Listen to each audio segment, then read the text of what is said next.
I'm San Antonio Mayor Ron Nirenberg.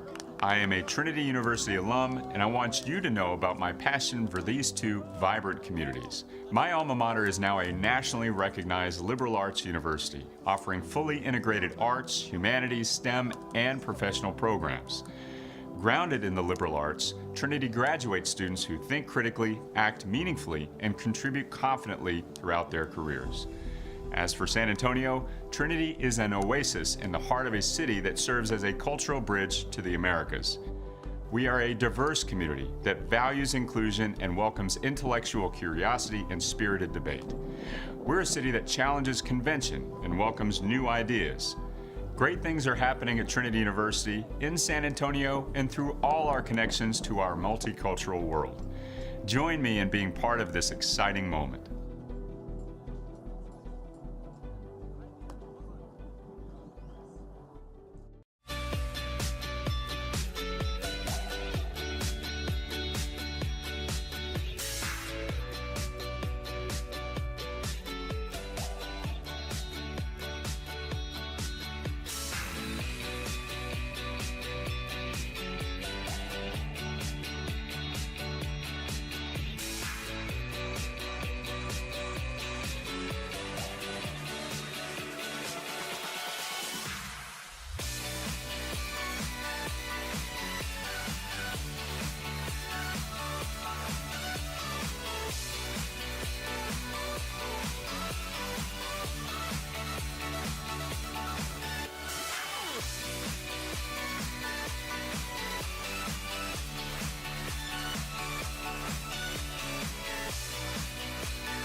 Batting towards the catcher, number 28, a senior from Round Rock, Texas, Tyler Pettit. Batting fifth, the first base is number 25, a sophomore from Missouri City, Texas, Brandon Nelson. Batting sixth at third base, number 33, a junior from Simi Valley, California, Ty Tinker. Batting seventh at shortstop, number 5, a senior from Los Gatos, California, Michael Montesa. Batting eighth at second base, number 2, a junior from Katy, Texas, Colt Harris. Batting ninth.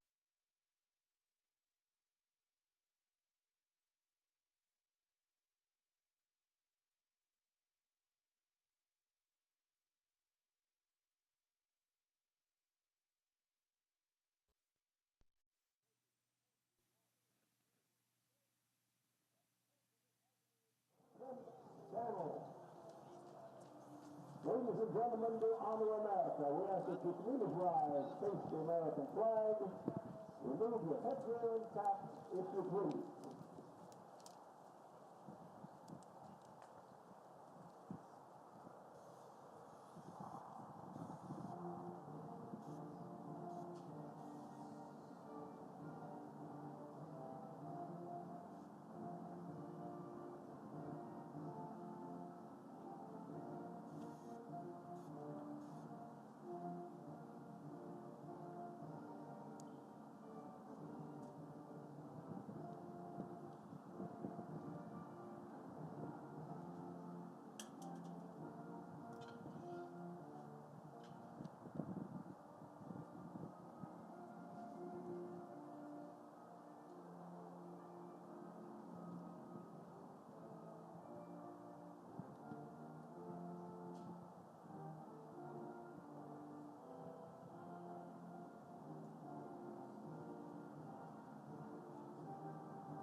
Restrooms and water fountains available for the Newtown Athletic Center. Be sure to visit the Trinity Dining Services concession stand throughout the afternoon. It's located behind the Tigers. It's a beautiful day for baseball in San Antonio, Texas, and we've got not one, but 2 games coming up for you on Tiger Network. The Centenary College Gents from Shreveport, Louisiana, remain in town to face the Trinity University Tigers. I'm Brian Yanselson. I'm with you all alone today. Cole Isaacson with us yesterday, today volunteering at the Final Four. No, he's doing a lot of great stuff today. And I will be the one joining you for what will be an excellent day of baseball. And wow, what a matchup we have to start this doubleheader. How often can you say that the 2 starting pitchers for both these teams have each thrown no-hitters in the last 2 weeks? That's right, Jackson Tier for the Trinity Tigers no-hit the Austin College Kangaroos, and Shreveport saw a no-hitter thanks to Aiden Rychek. But both these offenses looking to get things going, and this is going to be the starting 9 for the Centenary College Gents. Very similar to yesterday. Noah Kimstead leading off at shortstop. Gary Hewitt in center field batting second. Joby Boone, the second baseman, batting third. In the cleanup spot, the left fielder Lenny fourth. Batting fifth, the right fielder Austin Benoit. Batting sixth at first base, Colin Pitts. New name here at designated hitter spot, McKinley McLaughlin. He's batting 7th, the third baseman Clay Menard batting 8th, and the catcher back in there batting 9th, Jake Gauntz. They will look to do what the Kangaroos couldn't, get a hit right away off of Jackson Tier. Although that was not Jackson's last start, that was up in Seguin against the Texas Lutheran Bulldogs. Was far from a no-hitter, but still a pretty good outing. We'll take you through all the facts and figures on this long, great day of baseball on Tiger Network. 84 degrees, not a cloud in sight, and we are ready to go. Jackson Tier to Noah Kimstead. Off we go. Ball 1.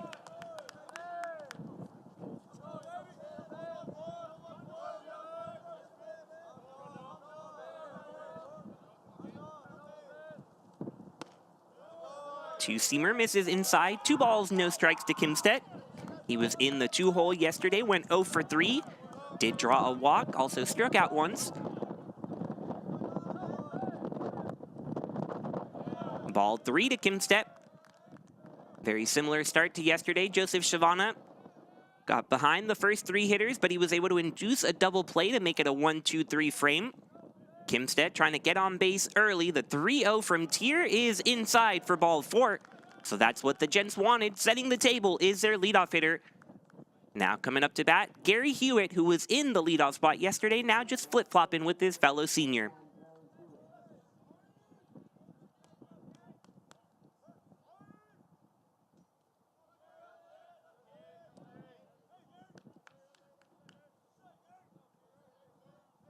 Hewitt getting just 1 of 4 Centenary hits, showing bunt right away, and takes a strike at the top of the zone. The top of this Centenary order filled with experience. Hewitt in his 5th year playing for the Gentlemen. Sticking that bat out there, pulling it back again, and that is strike number 2. So Hewitt, for 2 straight pitches, thought he had a ball on those bunt attempts, but now Jackson Tier ahead in the count 0-2. Kimstedt taking a lead off of first. Tier glances at him, now misses way up there. Tyler Pettit can't get his glove on it. And that's a wild pitch that allows the runner to move over to second anyway. So Centenary gets the job done, just not how they drew it up.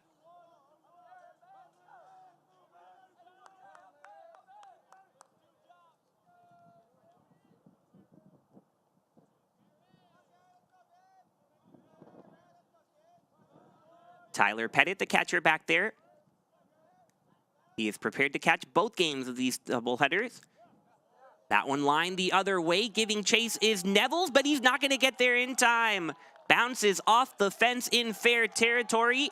That's a 1-zip Centenary lead thanks to a Gary Hewitt RBI double.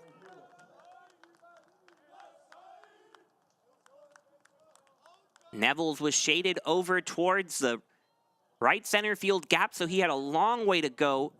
No chance to get it, and Hewitt into second without a problem, and an early visit from catcher Tyler Pettit to have a chat with his pitcher.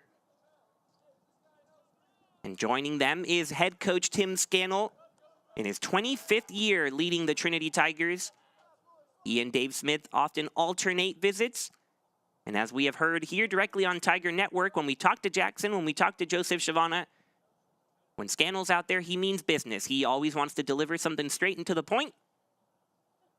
So have to imagine something about just calming down here in a big rivalry matchup. He saw his teammate, Joseph Shavana, Jack Martinez, dominate yesterday. But a slower start as the Centenary offense waking up from the get-go. Jackson last week in Seguin gave up 5 runs in 4 2/3 innings. Also gave up 7 hits. But really what's misleading about that stat line is that those 5 runs all came courtesy of one man, Tyler Post of the Texas Lutheran Bulldogs, and there's more to it than just one of their best hitters doing the damage. As the first pitch to Joby Boone rifled to left, and it gets into the glove of Ezra Gore, a diving catch made. A last-minute attempt at this one, thought that was going to get down. But we'll get a look at this replay. Unfortunately, just off our view, but an excellent catch made by Gore to retire the first Gent. So Lenny Forth now the cleanup hitter at the plate.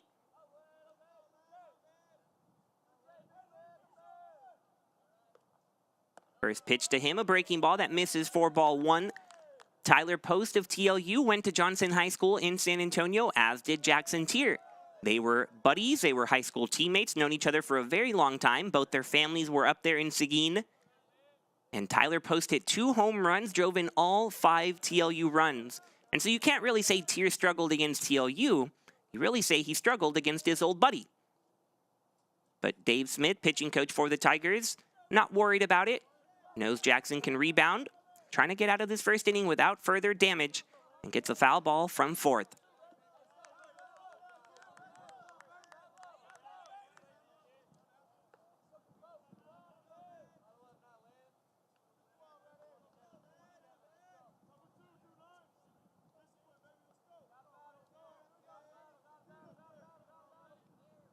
Pettit setting up outside. Hewitt bouncing off of second. The pitch was right where the catcher wanted it, but great job laying off there by fourth. Count now evened up at 2 balls, 2 strikes. Fourth yesterday, 1 for 3, also was hit by a pitch. Remains in that cleanup spot. Awaiting the 2-2. Able to chop it up the middle. Charging in is Montreza. The throw in time. That's 2 outs in the first. Runner moves over to third. Centenary 90 feet away from expanding this lead.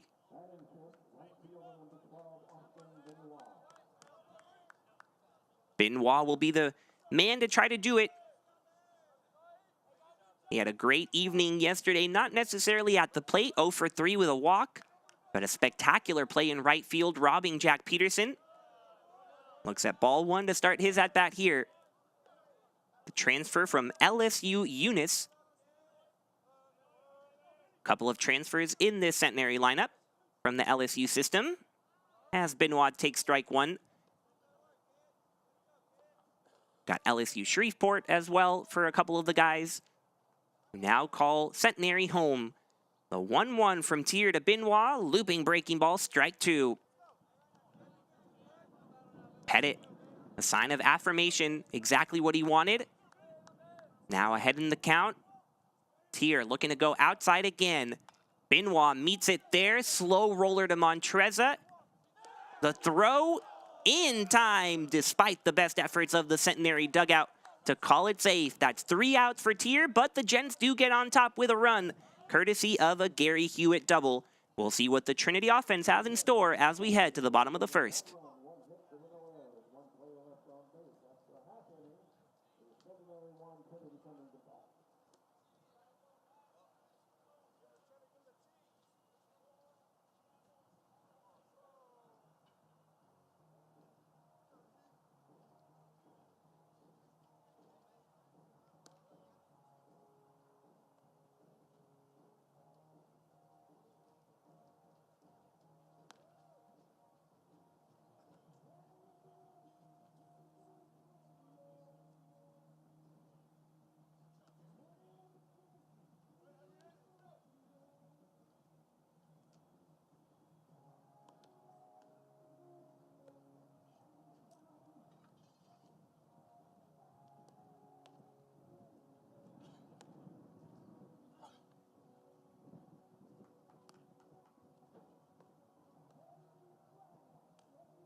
Welcome back to Tiger Network. You get a great look at the Trinity Tigers, each of them on the top step of the dugout.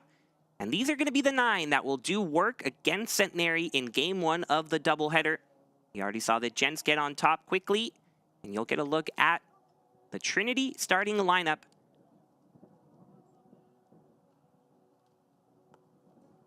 Leading off in left field, Ezra Gore, the right fielder. Hunter Neville's batting second. Christian Holloway on fire. He is a designated hitter, slotted third. In the cleanup spot, catcher Tyler Pettit, followed by Brandon Nelson, the first baseman. Kai Tinker at third, batting sixth. Montreza at short, batting seventh. And Colt Harris and Jack Peterson rounded out at second and center field in the 8-9 holes. Ezra Gore will get it going for the Tigers. The first pitch from Rychek, a strike at the knees.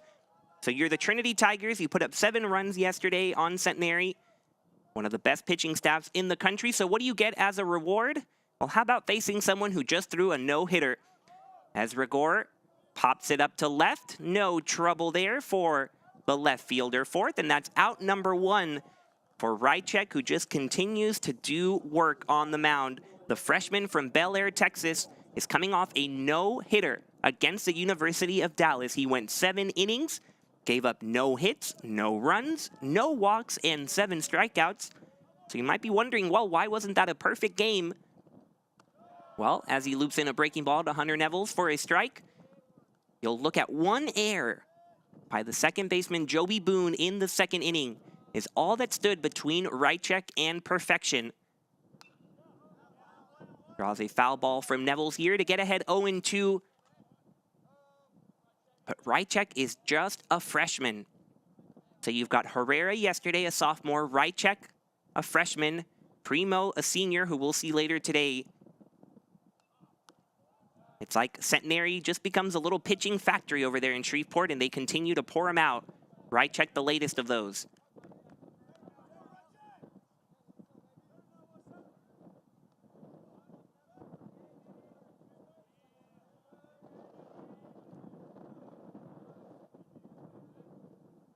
Oh, 2 from right check to Nevels. A little fister the other way. It's going to fall for Hunter Nevels. Of course it is. Everything that comes off the bat of Hunter Nevels these days is a base hit. And that is no different. It was a good 0-2 pitch, but Nevels gets around it and bloops it into right.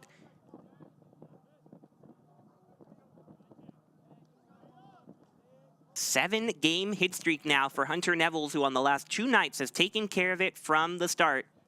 And now it brings up Christian Holloway, who did his fair share of damage last night. Even a little dancing at second base after a 2 RBI double. A 3-for-5 afternoon with 3 runs batted in and a home run that banged off the scoreboard. He moves down from the leadoff spot to this 3-hole, maybe driving in a few more runs in the head of head coach Tim Scannell. And he's got that runner at first in Nevels, right check checking on him.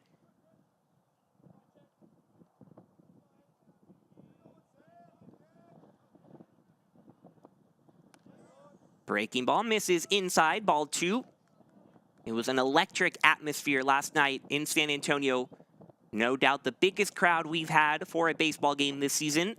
A lot of former Trinity baseball players in the house, including Joel Thomas and Carson Gerhardy. Know they're listening on Tiger Network today, so hello to you too.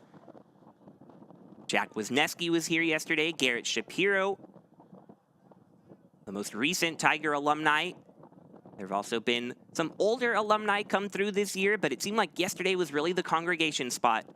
Enjoying a Trinity win over the Gents. Holloway swings over the top of that changeup. Count even now at 2 apiece.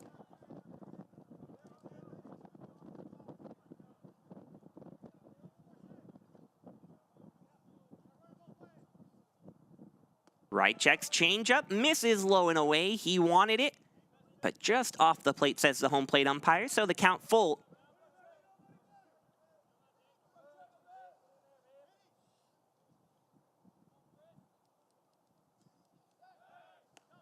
With 3-2 the count, Nevels might be off. Right check aware of that.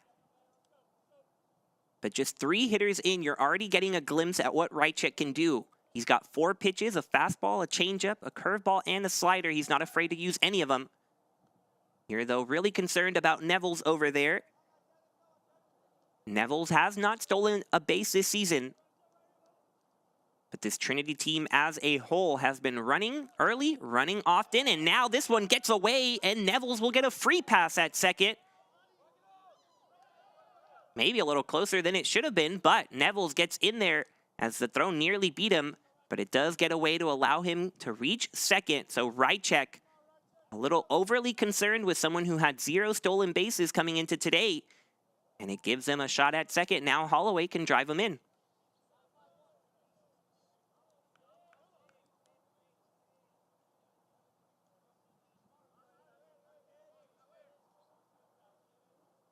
Three-two to Holloway, swing and a miss, strike 3. Right check goes with the changeup, and he gets his first K of the afternoon.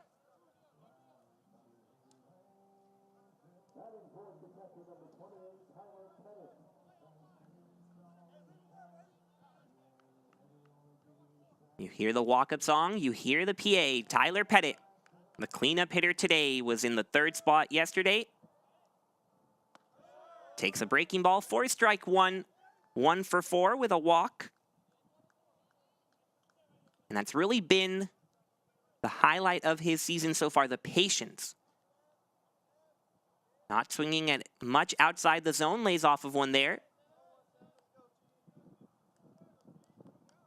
Average remains high, although the sample size smaller since he missed a good portion of the early season with that hamate bone injury. Takes one high, and he's looking straight at right check the entire time.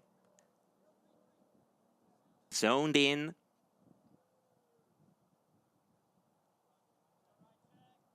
Wanting to drive in Nevels with 2 away in the 1st. Gets his bat on it, loops it to center field, but Hewitt ranges over and makes the catch for the third out of the inning. Centenary up 1-0 after 1 in this game 1 of the doubleheader.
Well, after 1 inning of play, we can establish one thing for sure. Jackson Tier, Aiden Rychek will not be throwing a no-hitter.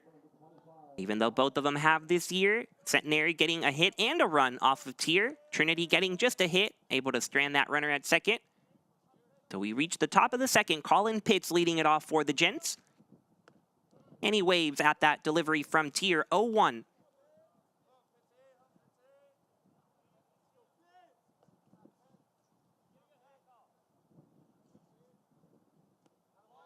Lays off of one in the other batter's box. Colin Pitts drove in one of the 2 Centenary runs yesterday, 1 for 3.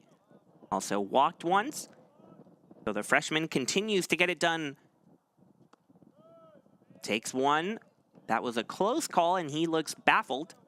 But that's strike number 2. But it is 1 ball, 2 strikes. Tier with the slider away. Another soft roller to Montreza. The throw picked by Nelson. Out number 1, Montreza has been busy. 3 of the 4 outs have gone to him.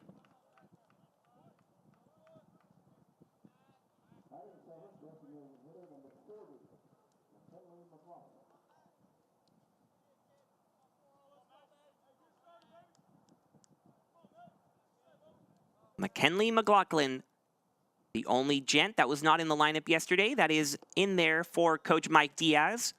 Takes ball 1. For McLaughlin, his 9th appearance today. Hitting just 130.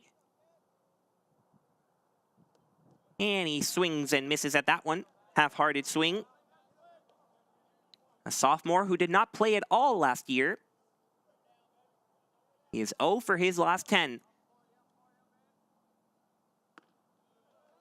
Unable to get a piece of that outside slider. Jackson Tier going to that repeatedly in this second frame.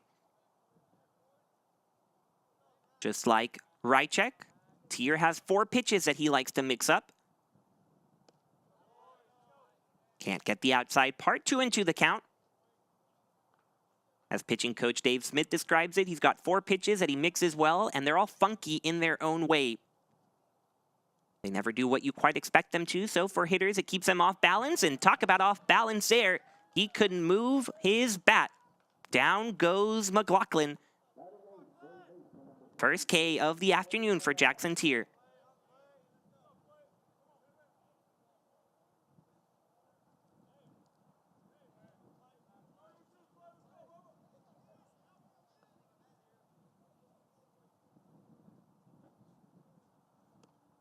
Clay Menard lays off the 2-seamer away.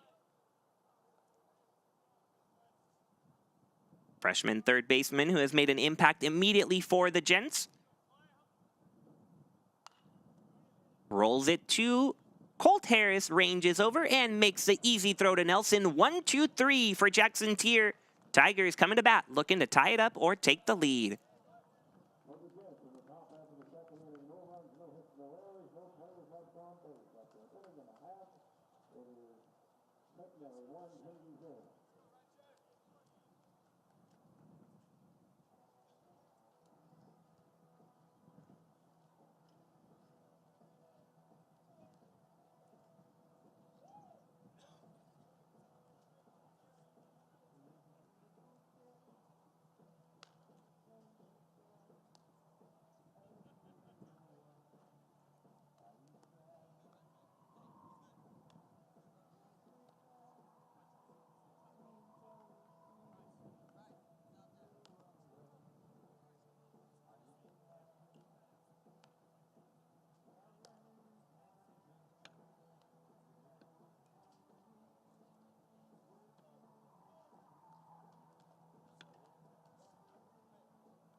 Bottom of the second inning for the Tigers, batting fifth, first baseman number 25, Brandon Nelson.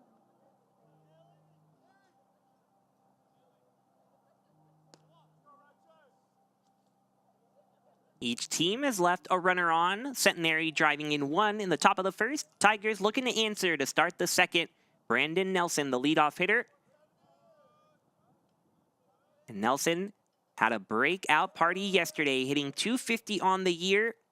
Been a little bit of a slow start for him, but not yesterday. An opposite field home run off of the lefty pitcher, Tyler Herrera. One of the more impressive swings you'll ever see. Not just the home run on its own, which was plenty fun to watch for anybody tuning in, but just all the context around it. The ace Herrera, a lefty-on-lefty matchup. You really have to get a piece of it to drive it the other way, and that time, not the swing he wanted at all against right check, so he's behind 1-2.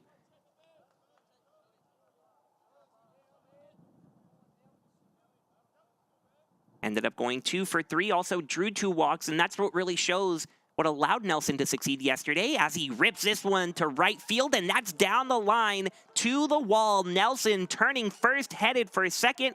Brandon Nelson has arrived, folks. Another extra base hit, and was getting ready to say it was those 2 walks that emphasized what he was doing yesterday. He was looking at every pitch with perfection. He was tracking it into the zone or out of the zone, not chasing anything that wasn't worth it. And it resulted in those 2 hits, a home run, and now to start his afternoon, a double. Runner in scoring position right away for the Tigers, and now Kai Tinker will be the one to try to move him over or move him in.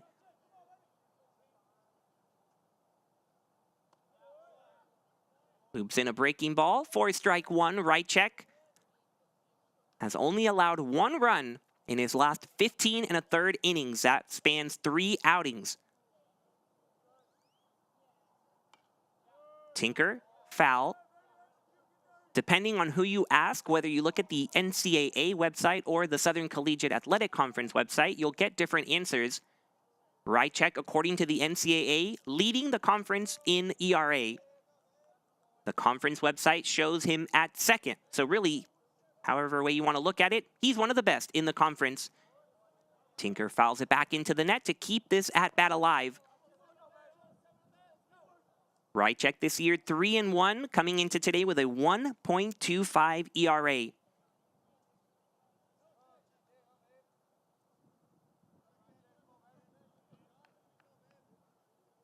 Oh, 2 delivery, swing and a miss. Tinker Can't get his bat on the ball. Then a low throw by the catcher, Gauntz, but the first baseman able to pick it. It's Pitts again. His defenders are going to have to buy a mistake for all the picks that he has saved. Yesterday, about 3 or 4. And now, could have been a disaster for the Gents if that one got past him. But instead, 1 out. Montreza at the plate. And the runner still on second, not able to move him over. Montreza gets out of the way of that one.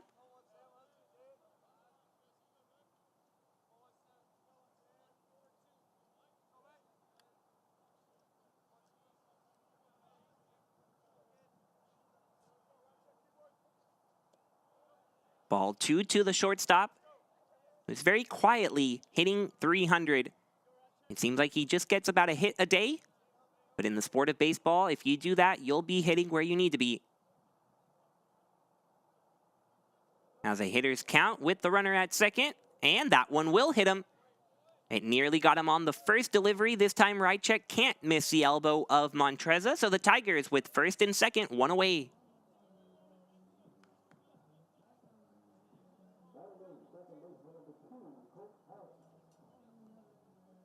Colt Harris now looking to get his bat going, 1 for 4 yesterday. But still has his batting average below 200. He'll have to wait on a visit from head coach Mike Diaz.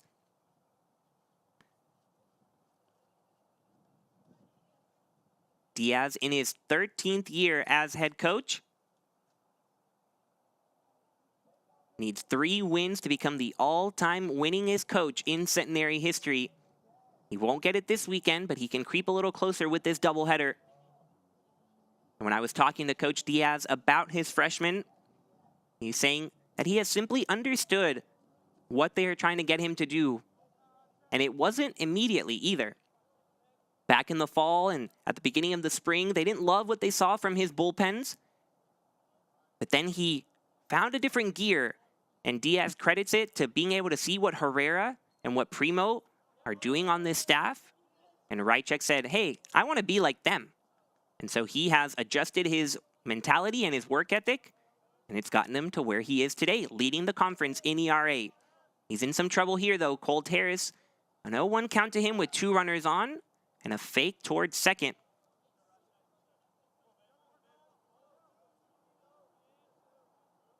Now ready to fire home. The breaking ball misses low.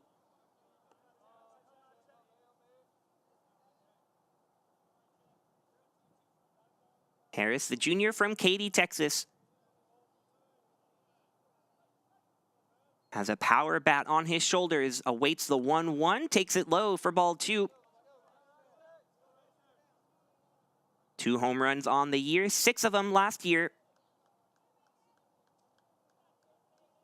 One of those big flies came in Seguin last weekend. And he's patient here, 3-1. So he can choose what he wants from Rychek. Rychek takes a step off the mound, taking a breather, looking at his sleeve to see what's coming up. He's got his pitch in mind. The 3-1 to Harris misses high. Ball 4, bases loaded for the Tigers. And here comes Jack Peterson, who was just a couple feet away yesterday from driving it out of here, if not for a great play by the right fielder, Austin Benoit. But it just continues the same story all year long. Jack Peterson doing what it takes to get on base and produce for the Tigers. 1 for 3. Ended up, of course, with another stolen base. How could he go a game without one? First pitch to him with the bases loaded is low for ball 1. Rychek struggling to find the zone. He looks frustrated, has taken a couple of breathers. Tigers trying to get to him early.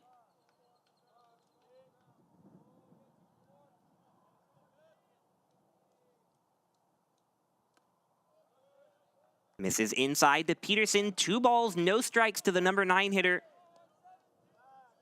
Hitting well over 300. He's got Nelson at third, Montreza at second, Harris at first. Rychek continues to look into the dugout and at his sleeve. Coach Diaz calls the pitches for this Centenary team. The 2-0, driven foul. Good swing for Peterson, but couldn't get it on time.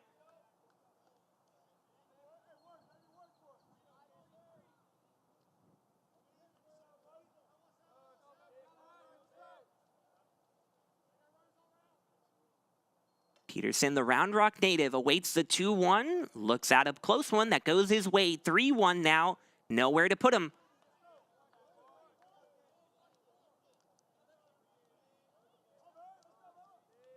A Nelson double, Montreza hit by pitch, and Harris walk.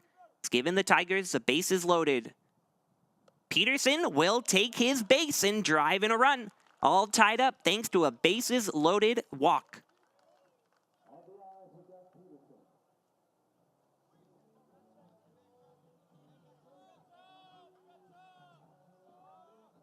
Through 22 innings, Aiden Rychek had walked 5 batters. Make it 6 now at a very inopportune time.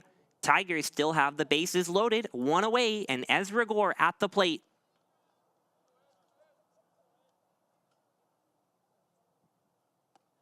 Breaking ball, catches the zone, strike 1. Mentioned it in yesterday's broadcast. Very strange for the Tigers to put up 7 runs and Gore to be hitless, but he was 0 for 3. Takes a very similar pitch, this time for ball 1. You can see some Centenary fans behind the plate not thrilled with that call. They have traveled well. Several Texas natives on the roster, including Rychek from Bel Air in Houston. The 1-1 to Gore. He turns on it, takes it to left field, but right there is fourth. Runner tagging up, Montreza on his way home. Tigers take a 2-1 lead.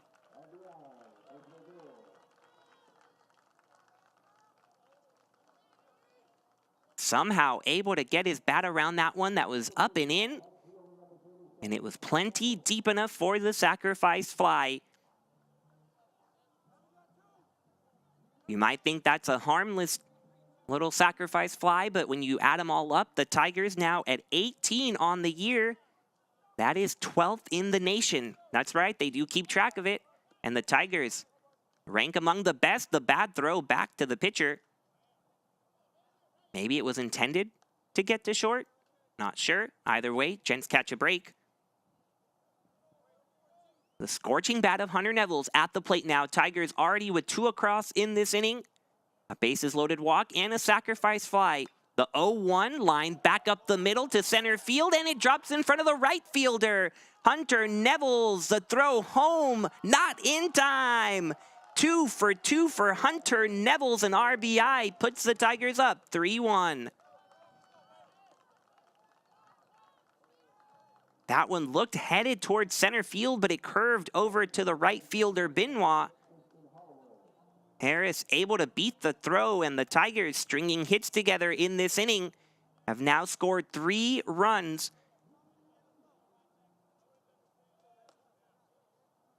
All of these runs earned off of Rychek. So he has now given up 3 runs today. That is as many as he had all year long. The Tiger bats finding their stride this weekend.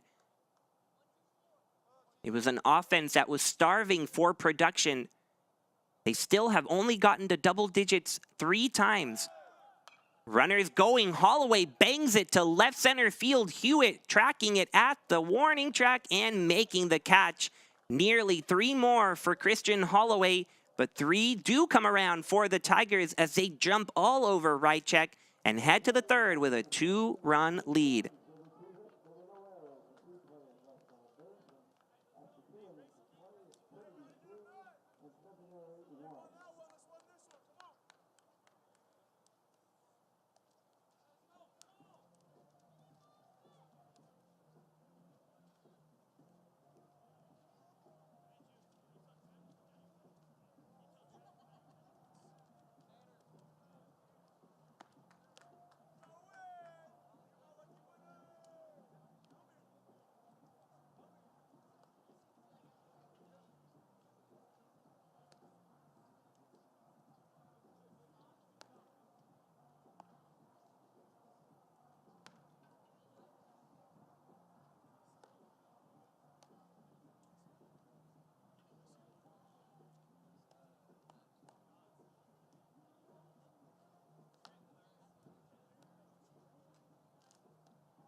Big second inning for the Tigers puts them up 3-1 over the Centenary Gents. Jackson Tier now has a lead to work with, and he'll start it off against the catcher, Gauntz. Jake Gauntz started yesterday as the catcher, came out of the game midway through, but back in there today.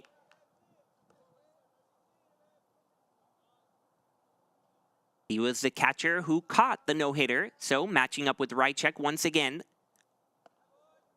Takes a breaking ball just on top of the zone, ball 2. Two very different stories for those no-hitters. Very interesting to hear the differences. 2-0 fouled back. Tier telling us on Tiger Network that he was extremely aware that he had a no-hitter. The Tigers took a 10-run lead headed to the 7th, so he knew all he needed was 3 more outs against Austin College. And when he gave up a fly ball to right field, he felt it hung up there forever. Eventually, Ezra Gore did get underneath it, and that was that. A no-hitter thrown by Jackson Tier, the first at Trinity since 2017. Dylan McGee, the last to do it, also against the Austin Kangaroos. Tier loops in a slider for strike 2. 3-2 the count now to Gauntz. On the other side, Rychek saying he had no clue. It wasn't until his catcher and the rest of his teammates met him at the mound, they handed him the ball, and he said, "Why are you handing me the ball?" And that was because he had thrown a no-hitter. He didn't have a clue. The first no-hitter in Centenary history since 2018.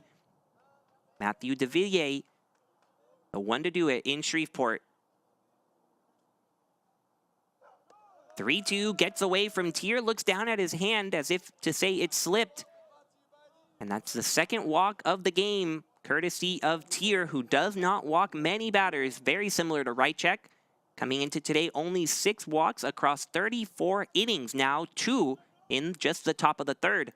So credit Centenary for being patient and turning the lineup back over here. The shortstop, Kimstedt, with a runner on first. Bounces back with a fastball strike. It's a very simple formula for Jackson Tier. We've gotten to know it through his first year as a Tiger. As he checks on the runner, delivers, misses up high. He describes it as a hitter's job is to hit the ball, right? So a pitcher's job is to throw strikes. And if the hitter does his job and actually gets a hit, well, then you have to give them credit, tip your hat. But all he is going to continue to do is throw those strikes. He wants to keep it in the zone and force those hitters to beat them. He doesn't want to give those freebies, as he calls them, so he's given up 2 today. But for the most part this season, he has been great about keeping the runners off via the free pass. And those 34 innings did allow 32 hits, so the hits are there because a lot of contact is being made off of Tier. But he's great at inducing double plays. Gets a foul ball here to keep Kimstedt at the plate. But someone who definitely utilizes the defense behind him and likes to force action one way or another. Trying to get past the shortstop here. A couple of foul balls. We'll do the 1-2 again. And will this one stay in play? Nelson giving it a look, chasing it, and running out of room at the Centenary bullpen.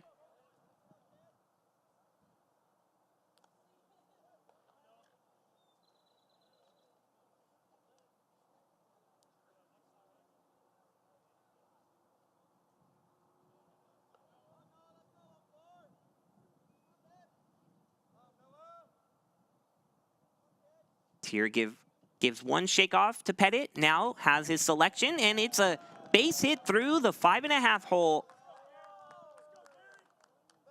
Kimstedt found the open spot between Montreza and Tinker. Gents have the first 2 runners on to start the 3rd.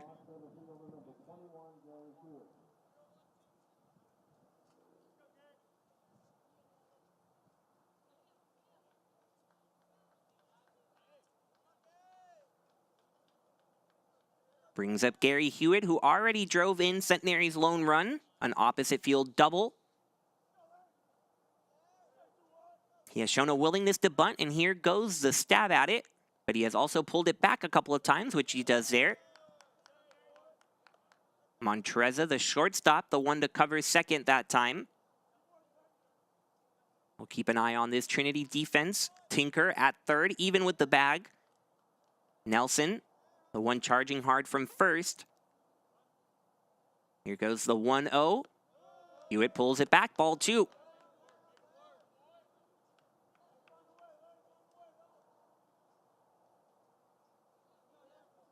The cat and mouse game that is baseball. Hewitt seeing Nelson charging in from first. Will that change his approach? Will he swing away in a hitter's count? Let's find out. Fastball down the middle. Strike 1.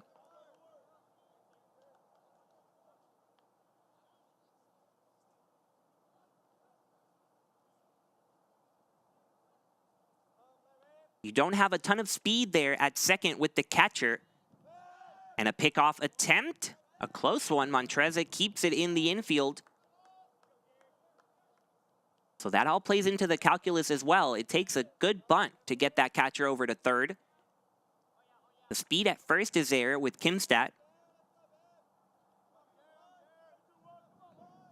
He's showing bunt again. The pitch to Hewitt. Strike 2 outside. Tier battling back from behind 2-0. Now will Coach Diaz trust his center fielder to get the job done with a 2-2 count. Still nobody out in the top of the third. Gents down 2. Pettit creeping in. 2-2 foul back.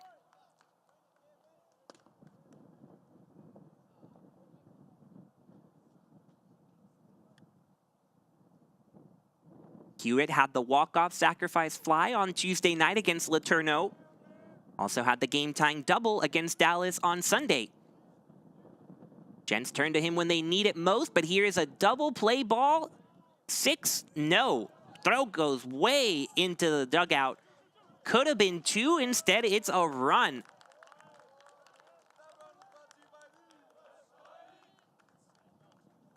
The ingredients were there for possibly 2 outs. Tier got the first out, but Montreza's throw drifting away from Nelson. So just 1 out and 1 run for Centenary as they take advantage of the misplayed throw. Joby Boone now looking to keep it going for the maroon and white.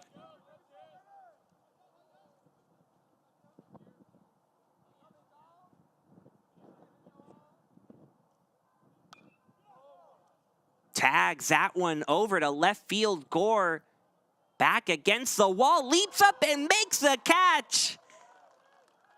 Tagging up is Hewitt. He'll get to second, but Ezra Gore using all of that 5-6 frame to get up there for the second out of the inning.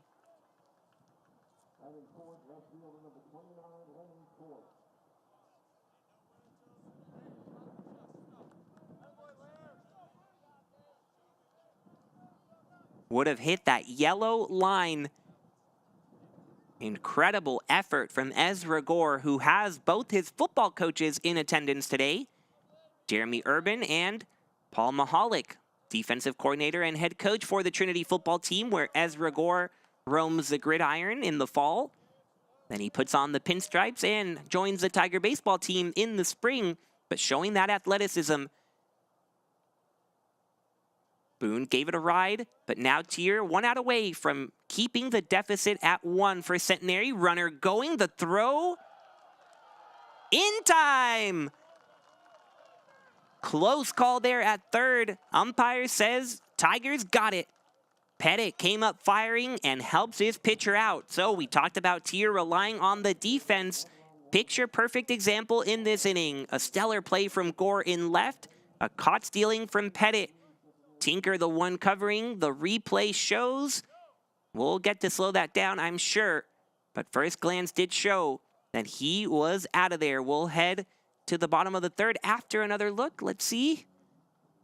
Tinker gets it and applies the tag. That's out in my eye and in the umpire's eyes. Trinity 3, Centenary 2, as we head to break.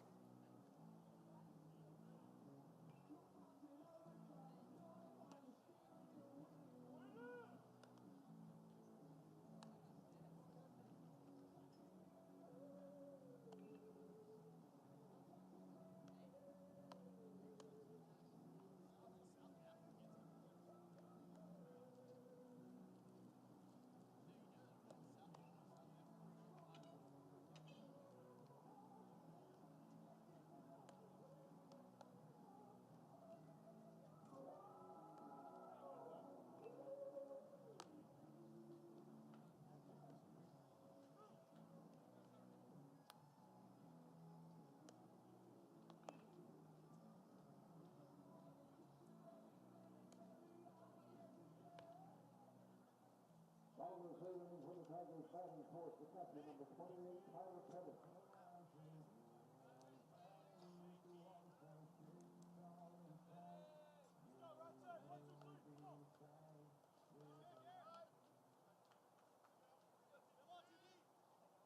Three-two ball game after Centenary scratches one run in the top of the third. Pettit swings through the first pitch of the bottom half. Rychek receiving a little bit of support. Nothing like the 18 runs he got in that no-hitter. Going upstairs on Pettit, not getting the call, 1-1. Told you how Rychek admitted on local news in Shreveport that he did not know he was throwing a no-hitter. And there was another great story courtesy of their head coach about that development. As Rychek misses to Pettit, Coach Diaz said that since they were up by 18, they were starting to get guys in and out of there, giving other players opportunities and resting people like the catcher. That's what assistant coach Cody Crowder wanted to do. He came up to Mike Diaz and said, hey, you want to get him out of there, get someone else in at bat? And in that moment, Coach Diaz said, gosh, he doesn't know, does he? He has no idea that there's a no-hitter happening. And all he said was, no, let's keep the catcher in there. I don't want to sub him out just yet. And so they kept the catcher in there as Pettit rifles one down the line, but it's foul, so he'll head back to the batter's box. Catcher Gaunt stayed in there. No hitter able to be completed by Rychek. And after the game, Coach Crowder went to his head coach and said, okay, I know why you didn't want to take the catcher out. You don't want to mess up that juju. And that's exactly what Coach Diaz described on the local news. So a fun little story there that not even the coaches all knew that a no-hitter was going on. But far from a no-hitter today. That one gets away from Kimstedt. Pettit hustling. And he's going to stay at first. Thought about second for a moment, but that should be a base hit because that was stung off the bat.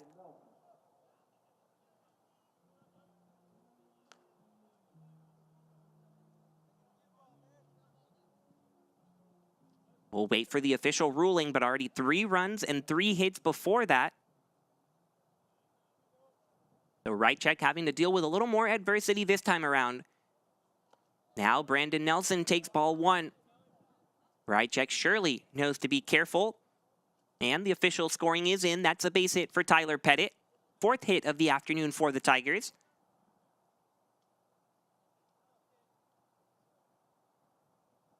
The 1-0 to the first baseman, pulled to the second baseman. Boone, the nice throw on the first double play. Boone and Kimstedt combined for the beautiful double play. Boone had to go to his left, make the tough throw behind him, and then Kimstedt fires it to Pitt, so that eliminates that runner. 2 away in the third. Kai Tinker now with nobody on.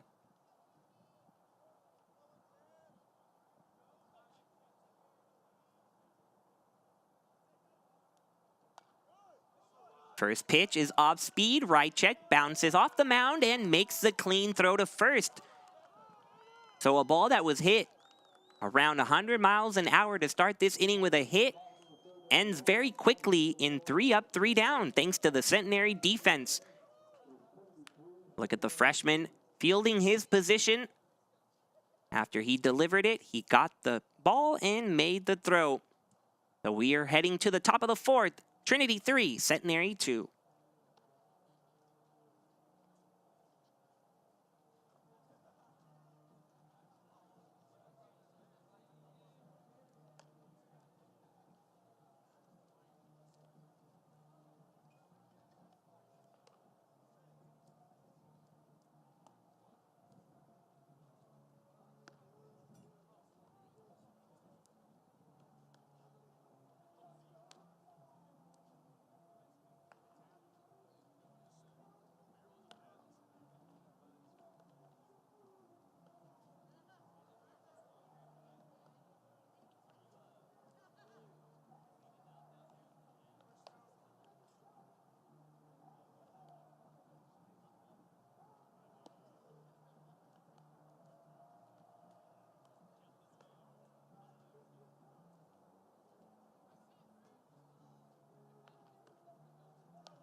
fourth inning for the Gents. Batting fourth, left fielder number 29, Lenny Ford.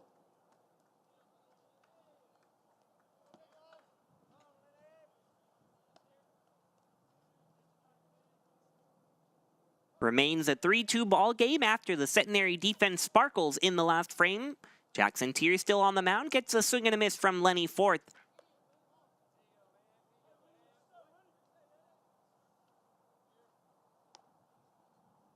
Quick pitch from Tier, misses down and away. Forth didn't look ready for it, but lucky for him, it was out of the zone. Now the 1-1 from the sophomore.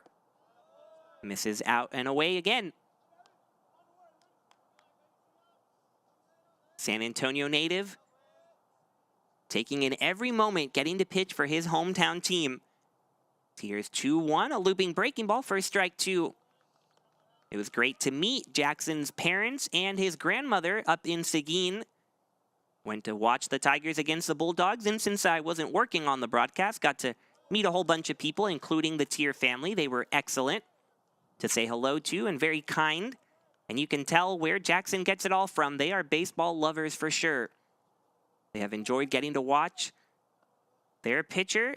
And here, Tier induces a ground ball to short. Montreza's throw takes Nelson off the bag for the moment, but it's out number one. That slider has been popular for Tier today. And just as popular, Montreza at short. That's the fourth assist for him.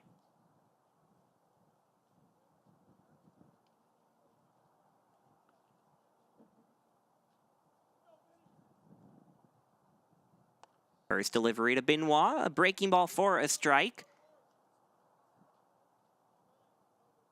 Families for the Tiger baseball team loving the schedule that the Tigers have this year, starting the season off with that 17-game homestand that we loved here at Tiger Network, since that meant we got all sorts of baseball to cover. But then in terms of road trips, they're not going very far at all. Seguin was the first one. That's just 30 minutes from here. As the 0-2 laid off of by Benoit. Then you've got University of Dallas coming up next week. That's just 4 or 5 hours away from here. A trip to St. Thomas in Houston, 3-hour drive. And then Southwestern in Georgetown, just north of an hour. So no miles accumulated for the Tigers this year. Harris putting on some miles, coming in all the way from second to make that catch. And that's 2 away for Jackson Tier. You cannot say the same usually for Centenary, though. Every time they have to visit someone out of their home in Shreveport, it's a hike. About a 7-hour drive between San Antonio and Shreveport. First pitch, a strike to Colin Pitts, the first baseman.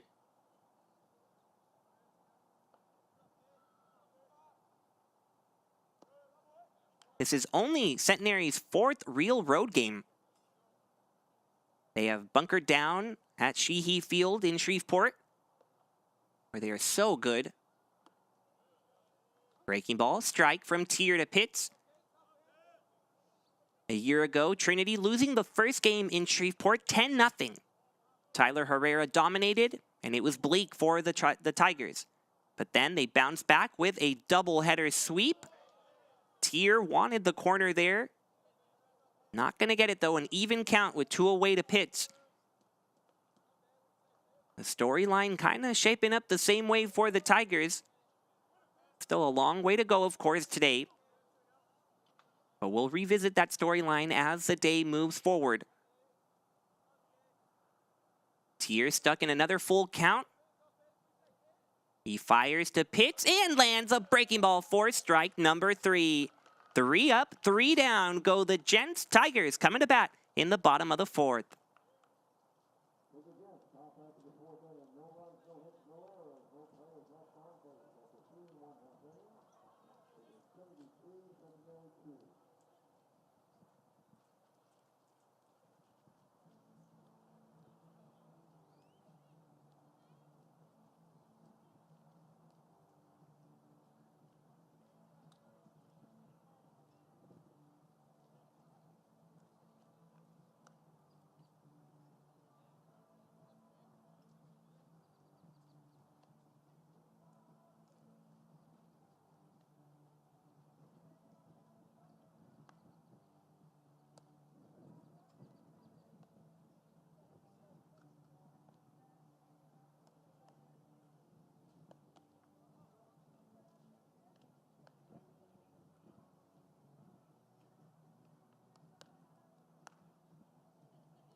fourth inning for the Tigers. Batting seventh, shortstop number 5, Michael Montresa.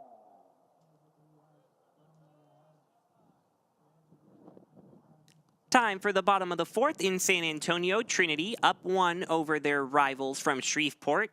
But these gentlemen not the only ones in San Antonio coming from Louisiana.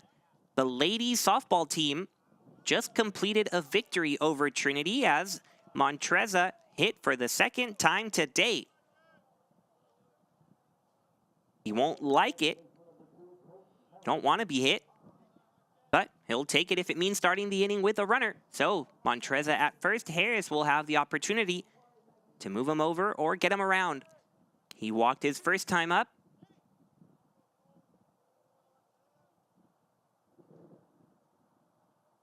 First pitch from Rychek, runner going, hit and run put on as Harris swiped at it but sent it foul.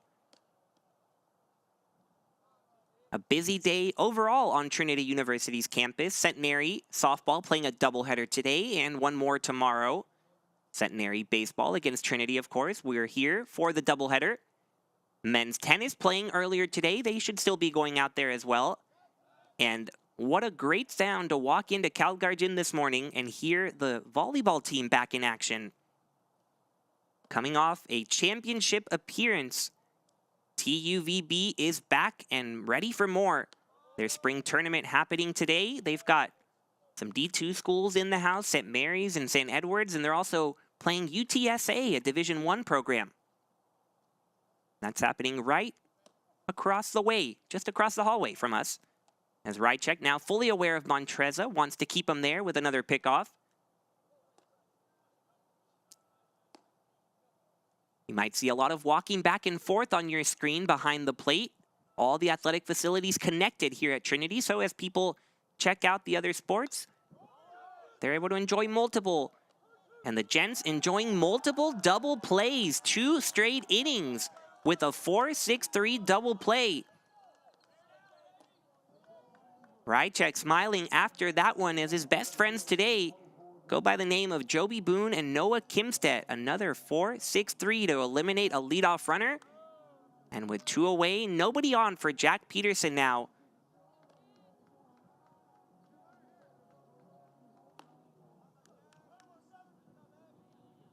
These are 2 pitchers in Tier and Rychek, willing to let the defense work, and they are working today. Here goes more work, but foul as Peterson gets the bunt down.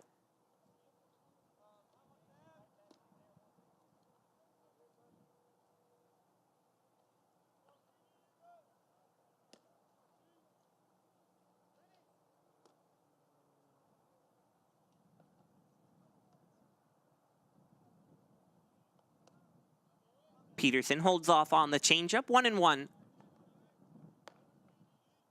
Peterson, his first time up with the bases loaded, able to take ball 4 and drive in the first run of the game for the Tigers. At the moment, tied it all up.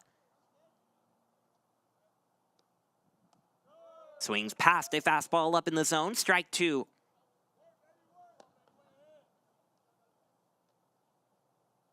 It has been this exact scenario over and over with 2 outs, nobody on. Peterson, the one at the plate, seemingly inning over, but he has been able to extend it.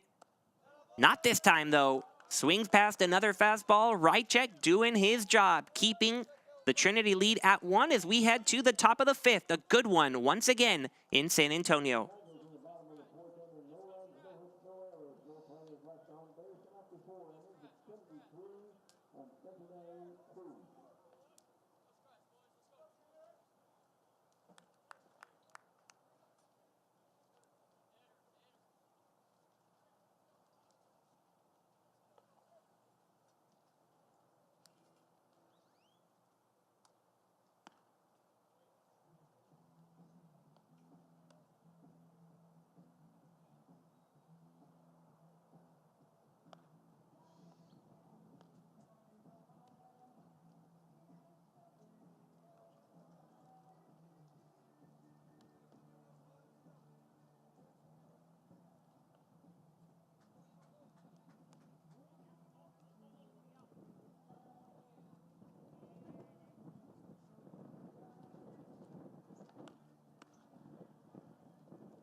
for the Gents. Batting seventh, designated hitter number 40, McKinley McLaughlin.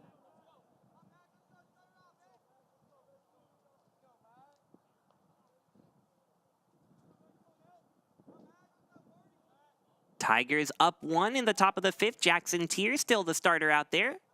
Starts McLaughlin off with a ball. This is not just a big-time series because it's Centenary against Trinity.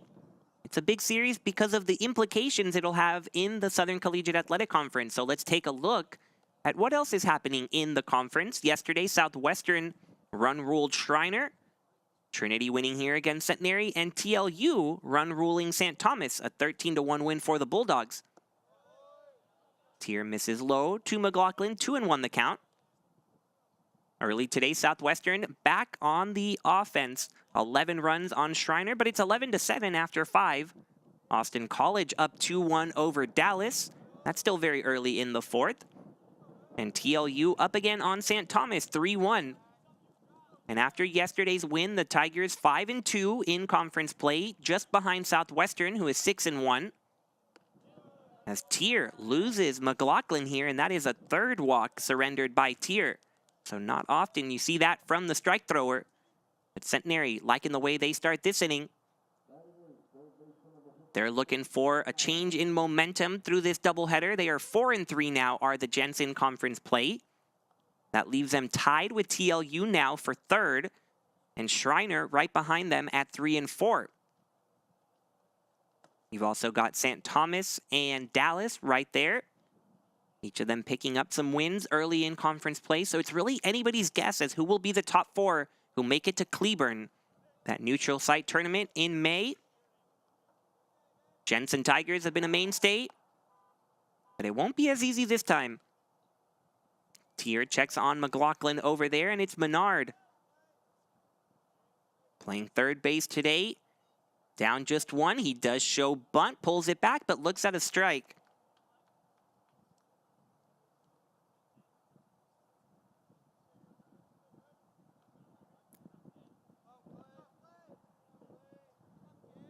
These Gents are used to playing small ball. They're used to playing in close games.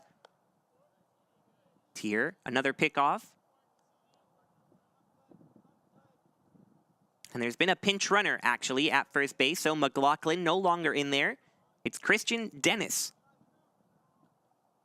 A little more speed for Coach Diaz. Menard puts the bat out there, but Tier throws the ball, so still nothing for Menard. Dennis making just his 4th appearance.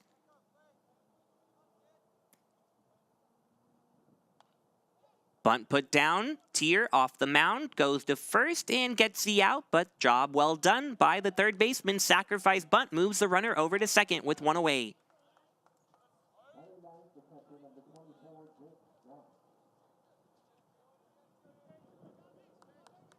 If you need any further proof of how important these games are to both teams, just take a look at some of the moves each team is making. Trinity yesterday pulling their starter with a 3-1 count as Tier's throw gets the runner at 2nd. Christian Dennis picked off after the sacrifice bunt. What are you doing there already in scoring position, and he is caught napping. 2 away now in the 5th, nobody on.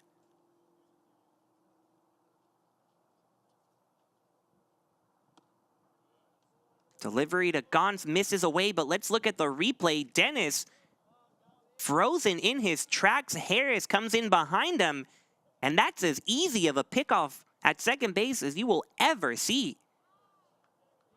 Strike now to Gons, and both of these pitchers taking full advantage of their defense.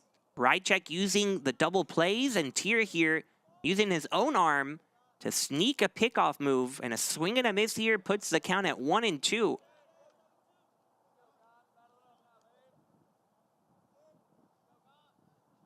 A complete turn to this inning that started with a walk, then a sacrifice bunt to put the Gents in a great spot to maybe tie it up, but now Tier just 1 strike away from getting out of it unharmed.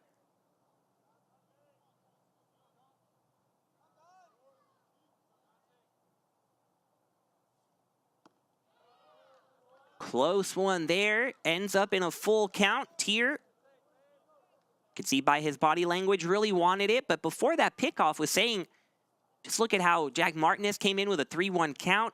Coach Diaz today making moves in just the 5th inning to try to tie it up with a faster runner. These teams want these games, and Tier wants another K. Gets it with the breaking ball. 3 now for him, and it remains a 1-run Trinity lead. We're headed to the bottom of the 5th, halfway home in the Alamo City.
We're back on Tiger Network. Trinity 3, Centenary 2, and it's been kind of a wild one so far. You might not sense it when you look at a score that's 3-2, but a lot going on. We've had a pair of double plays. We just had a pickoff at second. The runs haven't scored in very convenient fashion either. A fielder's choice, a sacrifice fly. So neither side really getting a ton of energy in one way or another, but both teams just kind of hanging around. In large part thanks to the starting pitchers, Aiden Rychek and Jackson Tier. Rychek mentioned, took a look at Parker Primo and Tyler Herrera and said, I want to be like you. Not a bad example to follow.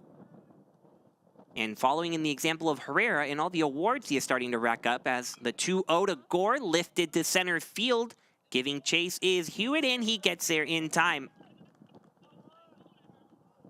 Thanks to that no-hitter, Rychek named the SCAC Pitcher of the Week, so no one better in the conference.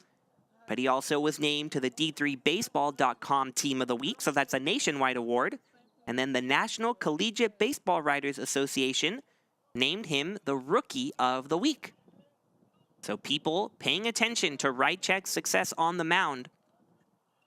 And although he's given up 4 hits, walked a pair, also hit Montreza twice, he's done a decent job at limiting the damage and keeping his team to within 1. Of course, is a dribbler from Nevels, but pouncing off the mound and making the soft toss to Pitts is Rychek. So he's gone both ways off the mound, fielding his position extremely well. And for the first time today, retires Nevels to make it 2 out in the 5th, nobody on.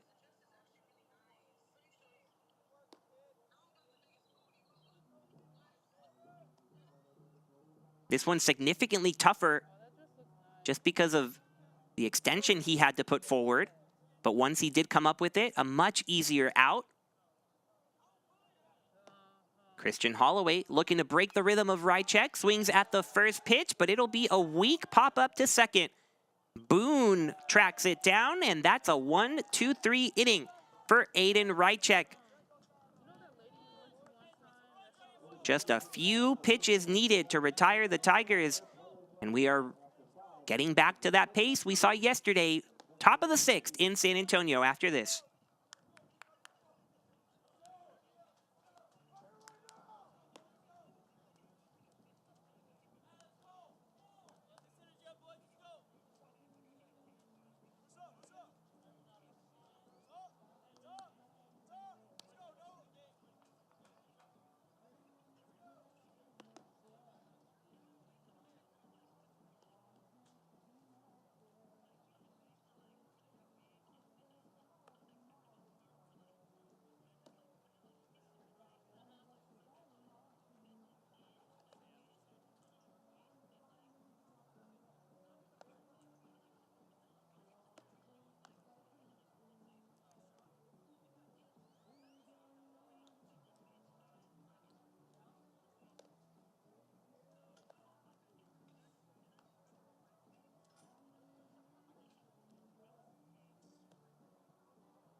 the sixth inning for the Gents, leading off shortstop number 14, Noah Kinstead.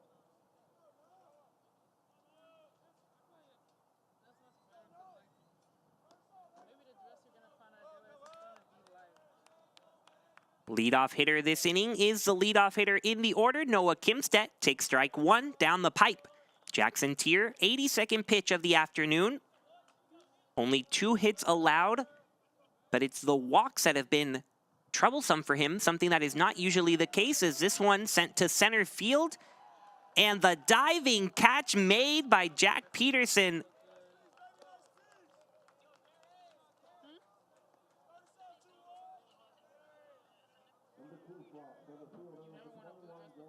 Inside out swing from Kimstedt. And in came Peterson flying to make the grab. So Ezra Gore and Jack Peterson showing why their combo in left and center is one of the most athletic outfields the Tigers can put forward. Gore making the leaping catch at the wall in left. Peterson coming in to make that grab.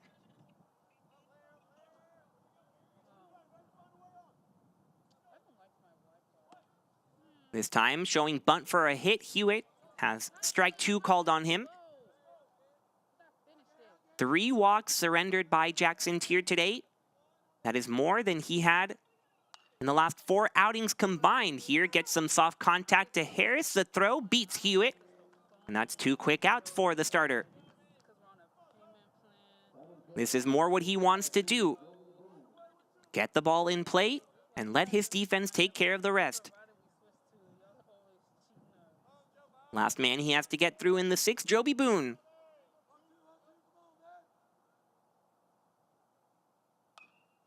Boone swings at the first pitch. Montreza comes to meet the ball and make the throw for the 3rd out of the inning. 4 pitches, 3 outs for Jackson Tier. He'll take that ratio any day of the week. A quick 6th inning leaves us at 3-2 in favor of the Tigers.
Bottom of the 6th inning for the Tigers, batting towards the second, number 28, Tyler Pettit.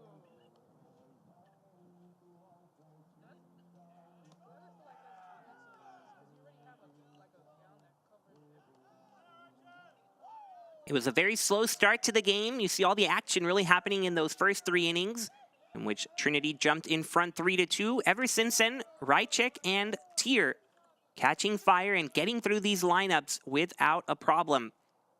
Can the Tiger heart of the order change things a little bit? Pettit, Nelson, and Tinker do. Through 5 innings, Rychek at just 68 pitches.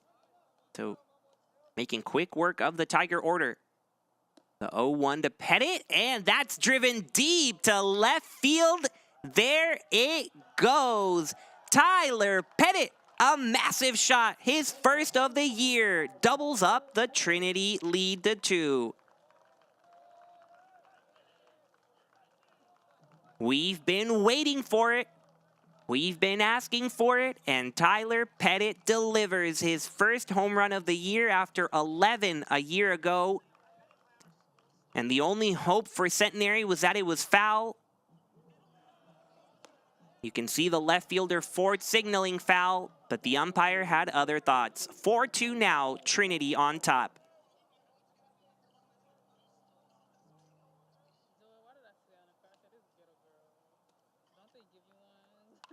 Nelson responds right away with a line drive up the middle, single for him. And in the bottom of the 6th, Rychek, a rude awakening. 2 very hard hit balls by the heart of this Tiger order, so they did respond.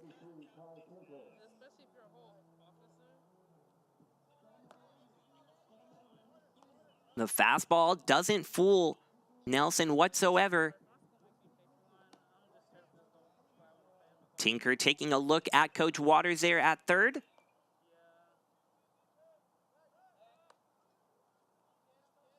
In case a hit and run's on. Wanting to check on the runner at first, though Nelson not really a candidate to go. Does have 2 stolen bases on the year, but has also been caught twice. Bunt shown by Tinker, has to bring it back.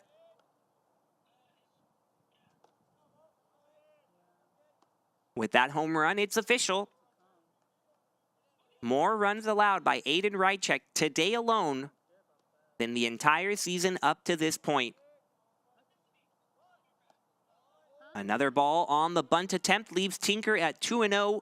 Through 21 2/3 innings, Aiden Rychek had allowed 3 runs all season long in his freshman campaign. The Tigers have now tagged him for 4 through just 5, still threatening for more. Nelson at first, Tinker at the plate with a 2-0 count. He is wanting to give himself up, but Rychek not letting him do so. It's 3 balls, no strikes. And Rychek maybe losing a little bit of steam after the home run. Having to take a stroll around the mound, now back at the rubber.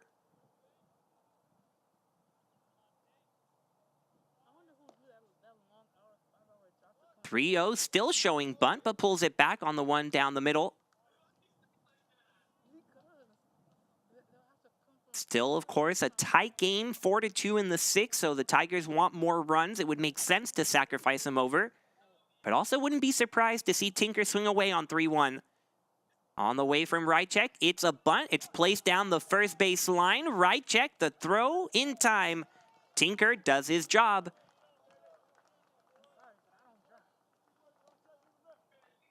He went up to get that one. Might have been ball 4. But he does what he was asked to do. Moves the runner to second. Nelson over there. And Montreza has to be asking, please let me swing the bat. And please don't hit me.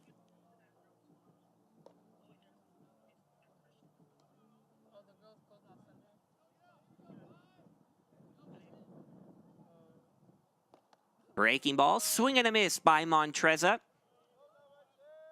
who does have the strength to protect him a little bit from those hit by pitches. Would you believe if I tell you that he eats 6 to 8 eggs every single day? He sure does. That's how he's that strong as a 5th-year shortstop. Unable to connect on that one, though. 0-2 now to Montreza. 6 to 8 eggs every day. That's quite the healthy meal, though. Lots of protein.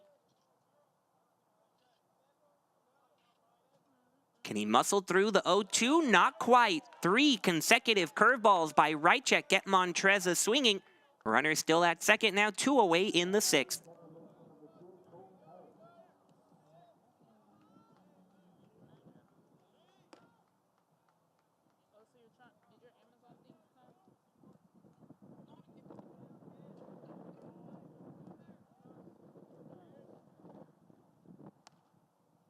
Nearly gets a piece of Harris, just ball 1 inside. A Pettit home run started this inning. Nelson followed up with a line drive single. A bunt moved him over, but then the strikeout leaves us where we're at. Rychek trying to limit the damage. Nelson trying to distract them there off of second. Another one inside under the hands of Harris. Harris all smiles this weekend as his Baltimore Orioles picking up an opening day victory. The talk of the town, Adley Rutschman going 5 for 5. No one happier than Harris, who is an Orioles fan himself. Has a 2-0 count. Swings and drives it to left field. Another trip back to the wall and another home run for the Tigers. Colt Harris delivers a 2-run shot and the Tigers are up 4.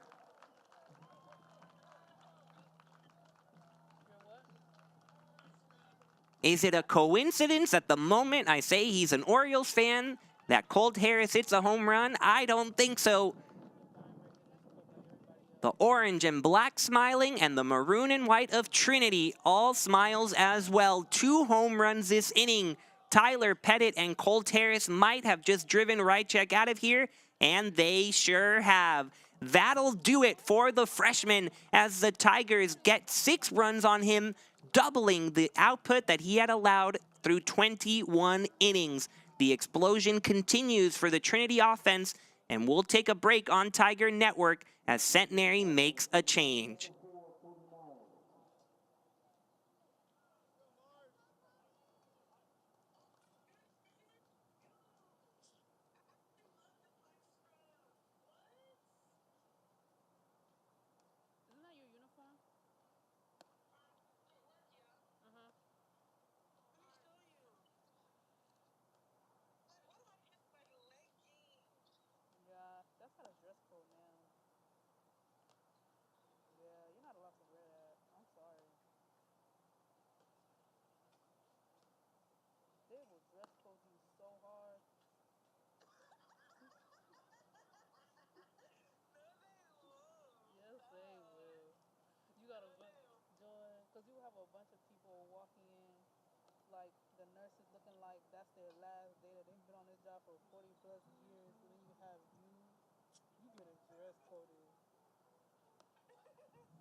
Coach Mike Diaz, looking for answers, has to turn to his bullpen.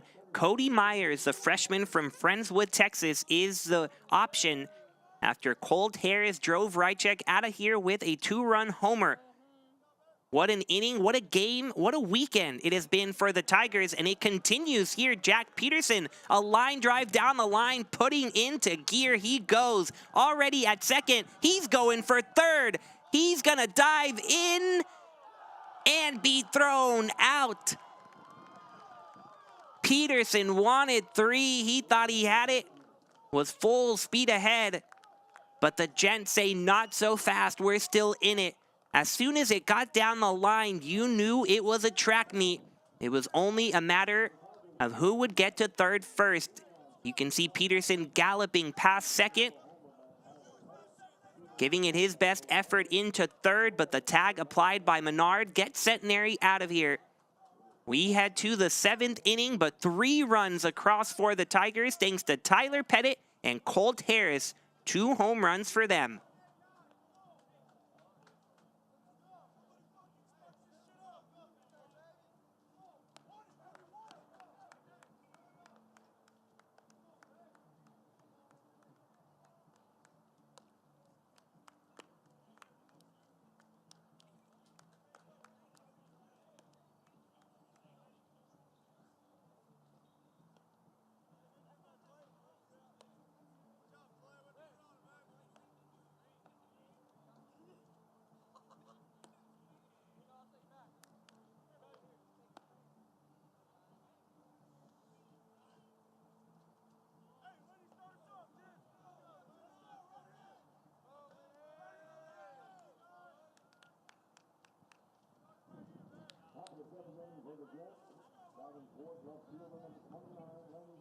Top of the 7th in San Antonio. The Trinity Tigers, 6 runs on the board. Centenary just 2.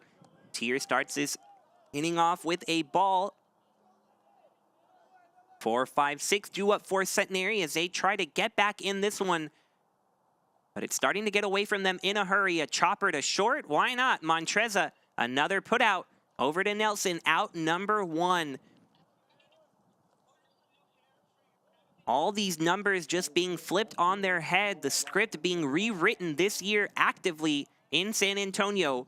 The story had been a Trinity offense that could not muster together hits. They could not put up runs in consecutive fashion, and it's why they had lost 4 of their last 5. But with Centenary coming to town, energy at its highest level, and we have seen that on full display. We've mentioned the number a couple of times for Rychek, of course, giving up more runs today than all year long, as Benoit puts a good swing on this one, but Gore ready for it. 2 outs in the 7th. 6 runs allowed by Rychek, more than the 3 he had allowed up until this point. But let's take a look at Centenary as a whole, because you cannot take for granted what this Trinity offense is doing. Before yesterday, Centenary had only allowed 5 runs or more 4 times. The Tigers have done it twice in a row. This is a Centenary pitching staff that has the 2nd best ERA in the country. 2.6 runs allowed a game, yet here the Tigers are with 7 yesterday and 6 today. The floodgates beginning to open for the Tigers, and they are happy to see it. Tier, a 2-0 count to Colin Pitts with 2 away in the 7th, gets a swing and a miss from the freshman. On the pitching side, Jackson Tier, it's kind of what we've gotten used to. Another ho-hum performance from him. He has walked 3 and he falls behind 3-1 here on Pitts, but he just does enough to get his team wins. The 3-1 here misses high, and that's ball 4 for walk 4. But for Jackson Tier, he leads the conference with 4 wins, and that's 21st in all of Division III. It seems like every time he's out there, there's a decision that he earns because he goes deep into games. So he's 4-1 on the year. But those 4 wins come because he gives his offense a chance to catch up and he puts the ball into play. Here he's facing a pinch hitter and gets a strike 1 to him. The big left-handed hitter, Julian DeLeon, the junior from Shreveport, Louisiana. Takes one in the dirt. You saw the graphic of Christian Dennis. That was because Dennis was the one who came in to pinch run. Now DeLeon replacing him in the batter's box. He's got a 1-1 count. Mentioned there was a Shreveport transfer. Here he is from LSU Shreveport. And he looks at ball 2 outside. DeLeon, a pinch hit walk-off double against Dallas. Just this past weekend, that was his first hit of the year. Not a bad way to start as he fouls that one back to the bricks. This is now his 11th appearance, just his 10th at bat though, so not a whole lot of opportunities for him to get hits, but he came through when called upon late in that game against the Crusaders. He awaits the 2-2 from Tier. A big breaking ball misses high. Back-to-back 3-ball counts. It's full for DeLeon. There is some action in the Tiger bullpen, but Tier wants to keep them there. The 3-2 from Jackson. In the corner, strike 3 called. Perfect location with the fastball, full DeLeon. And that is 7 innings of 2-run baseball for Jackson Tier. He has kept Centenary quiet, and the Tigers take a 4-run lead into the 7th inning stretch. Take some time, sing "Take Me Out to the Ball Game," and enjoy what we have coming up after this break.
Ezra Gore will start the 7th inning for the Tigers, up 4 over the gentleman from Centenary. And it's a ball 1 delivered from Cody Myers, a freshman who came in to replace Rychek. So freshman for freshman. Youth movement continues for Centenary. 1-0 from the lefty. Catches the corner for strike 1. Gore 0 for 2 after going 0 for 3 yesterday. Yet the Tigers continue to score. Their catalyst has done it in other ways, though. Yesterday, drawing a walk, eventually coming around to score in that 4-run Tiger inning. Today, a couple of nice plays out and left, including one right up against the wall. 1-2 to Gore. Nearly a swing, but he's able to hold back. A check on first just in case, but it's a 2-2 count.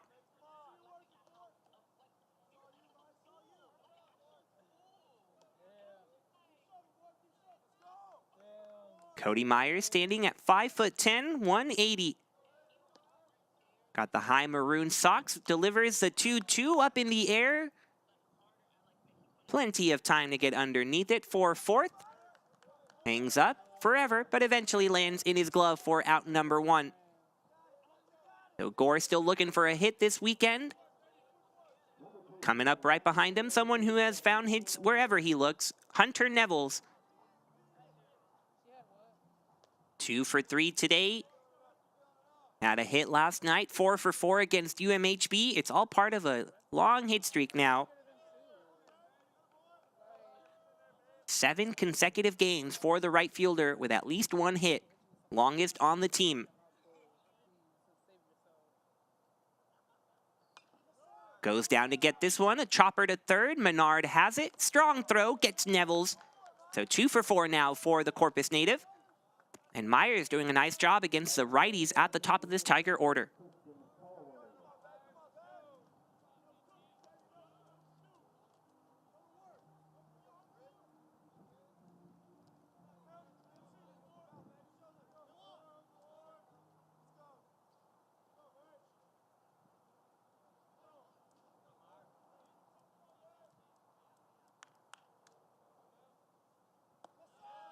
Holloway takes strike 1 to start this at-bat. He's 0 for 3 tonight, but yesterday had himself a game with that home run and a 2 RBI double. And it was really a credit to the preparation he had before the series as he takes another strike, 0-2. He was visualizing the Centenary pitchers in the cage, setting the machine to different speeds based on who he expected to face, like Herrera and Primo. And it worked for him yesterday, but tonight, a little bit of a different story. 0 for 4 after that strikeout. The second time Holloway goes down swinging, and Myers keeps it at a 4-run game. Trinity 6, Centenary 2, headed to the top of the 8th.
Look what we have here. Jackson Tier thought that might have been it after 7, but he is out there for the top of the 8th.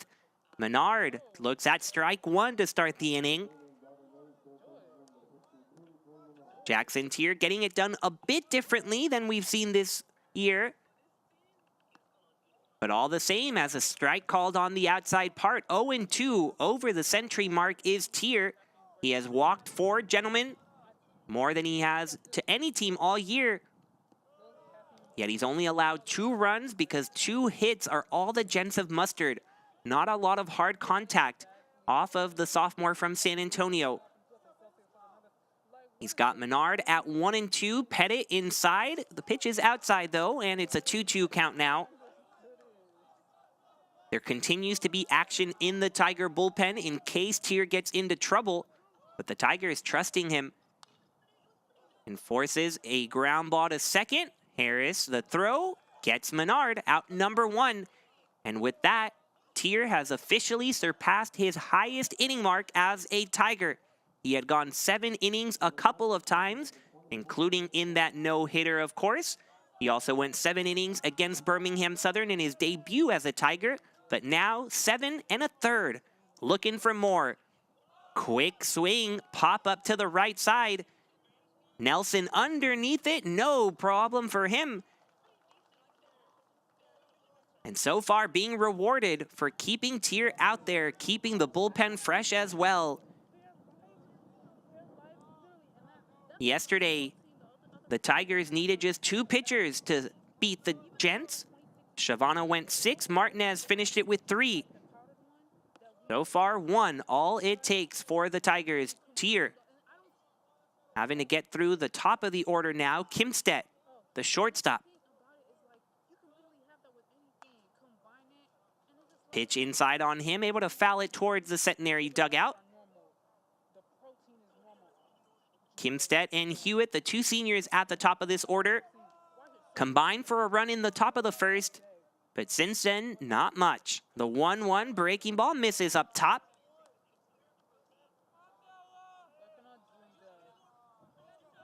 Jackson Tier, lover of barbecue, lover of breakfast tacos, back home in the Alamo City. A 2-1 grounder to Montreza, clean throw, but the tag not applied, or was it? No, says the field umpire.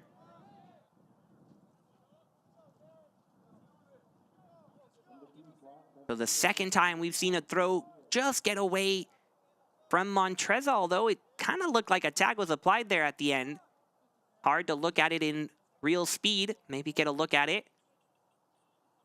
But that might have been the situation that knocks Jackson Tier out of it. Let's see Nelson. He goes up to get the throw. It's close, definitely can't see it for sure. The glove was near the arm, but we will never know. And unfortunately for Jackson Tier, won't be able to say he went 8 innings, but 7 2/3 of well done work. Jackson Tier continues to shine as a Trinity Tiger, the transfer, doing all he can to put the Tigers in the W column.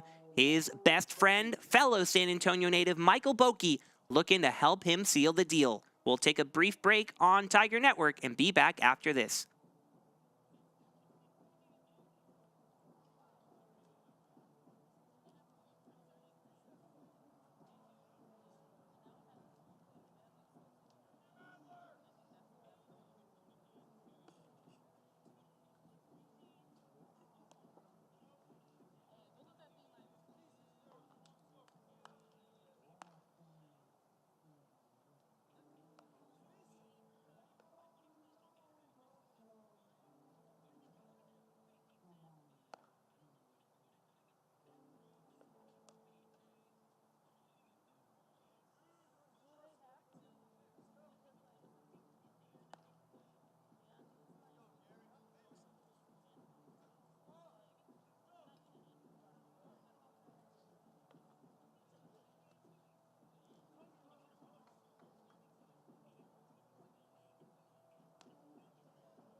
Close game late. Who are you going to call? Michael Boki. That has been the case several times now when Jackson Tier exits a game, turning to his buddy. And Boki puts in a curveball for strike one. Out of 7 times that Jackson Tier has started on the mound, Boki has appeared in 4 of those games out of the bullpen. So really enacting the buddy system and that devastating curveball, fooling Hewitt to put him behind 0-2. As Jackson Tier describes it, a disgusting curveball that Boki has. He says he doesn't let him throw it when they play catch because it's too hard to catch. Will he go to it here on 0-2, does go with a slider. Hewitt able to foul it off to stay alive. When Tier transferred this spring, the first person he met on campus was Michael Boki, both of them San Antonio natives, now best of friends. Boki looking to finish off the 8th. Check swing, able to hold off is Hewitt, and the runner will advance on the pass ball.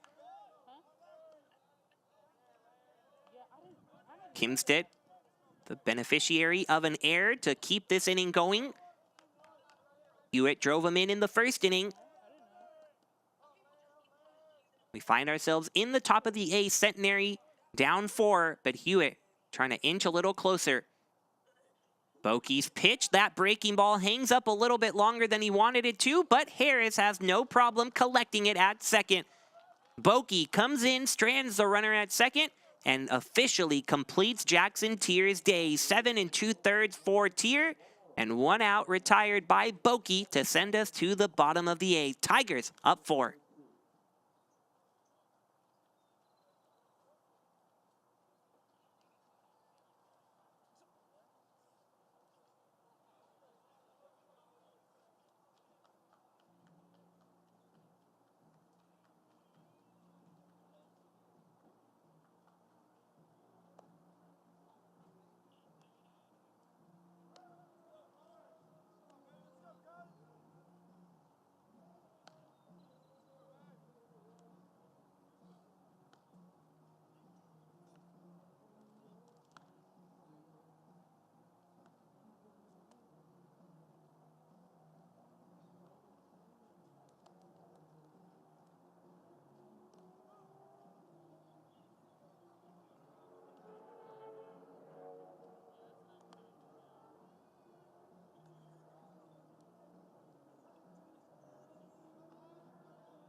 Tyler Pettit, the cleanup hitter for a reason, drove one out of here his last time up. This time a little slower. The third baseman Menard grabs it and retires Pettit on 1 pitch. But Pettit now 2 for 4, his first home run of the year. He's going to be thrilled to get that one. And who knows what that may open up for him as the season continues. Talking to him in the dugout today about if he sensed any change among the team yesterday, and he said not really. The thing is, maybe from the outside you would see, oh, well, something's going wrong. We've lost 4 of our last 5. The offense isn't quite there, but the way he describes it is he thinks the team has been playing just fine all year long, but the breaks haven't been there. The line drives haven't fallen. The little ground balls up the middle were finding gloves every time, seemingly. But not the case yesterday and not the case today. He thinks they've just kept plugging away, and eventually it was going to shift. And he thinks the shift may have happened yesterday. Nelson, one of the big reasons for that, has a 1-1 count off of Myers. Looping breaking ball well high. Tigers began the year ranked in the top 5 of the country. Coming off a World Series trip last year, a win in Iowa as well, they were among the best in the nation. High expectations coming into this 23 campaign, so they were ranked right there with their opponent Birmingham Southern. That's how we opened the year. Tigers nearly winning that series, pulling one away from the team that is now ranked #1 in the whole country. But ever since then, it's been a little bit of a slog. Nelson awaiting the 3-1, and he takes ball 4. Patience continues for Brandon Nelson. You can by no means really call a 14-9 start to the year disappointing, but with what Tiger fans have gotten used to here over the last few years, maybe some would call it that. But they're still ranked at number 24. And they're looking to make waves, taking the series from Centenary, 3 outs away from doing that, and perhaps a sweep, but still a lot of baseball left to play in San Antonio. Myers misses with ball 1, so 5 in a row out of the zone after the walk to Nelson.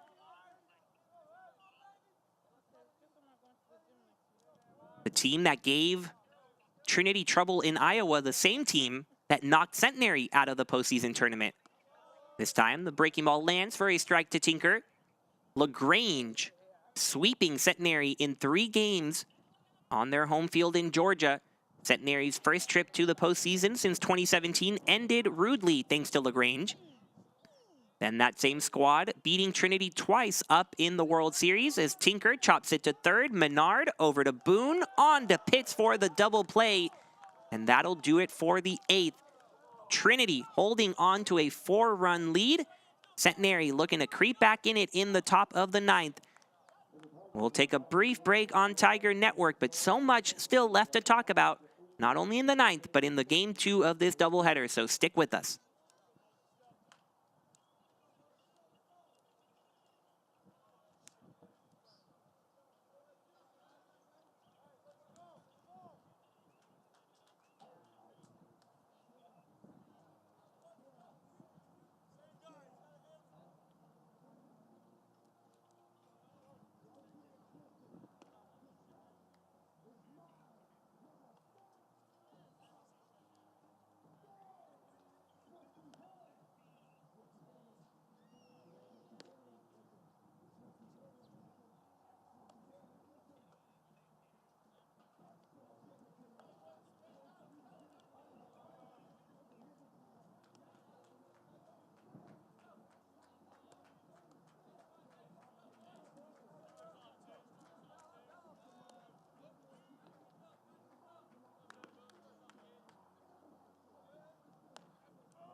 Three, 4, 5 scheduled for Centenary.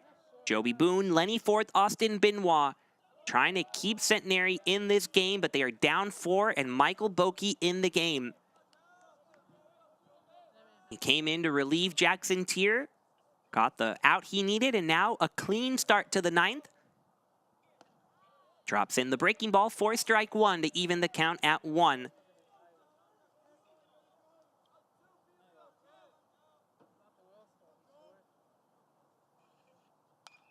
Boone up the middle. That'll get through for a base hit. Exactly the start the Gents were looking for to this 9th inning. Now Lenny Forth will try to move the chain.